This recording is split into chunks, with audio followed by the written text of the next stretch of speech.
Hello guys, good morning. So update lang, ito yung aking sitwasyon ngayon. Kita niyo naman ang aking pisngi, namamaga, ang aking mata. Halos hindi ko na rin maimulat. Hindi ko maintindihan kung ano naging cause nito.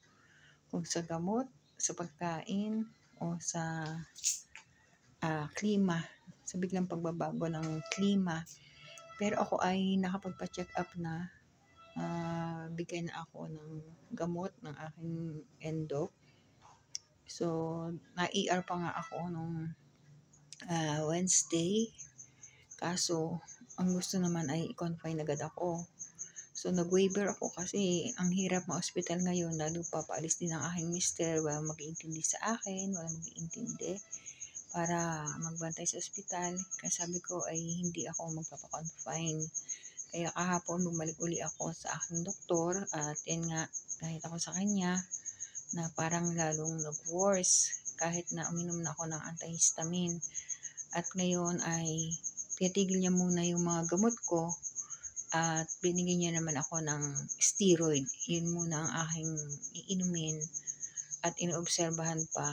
Bukas babalik uli ako sa kanya. Napakahirap ng ganitong sitwasyon, lalo pa magpapasko na. Maraming gastusin, pero sumabay pa itong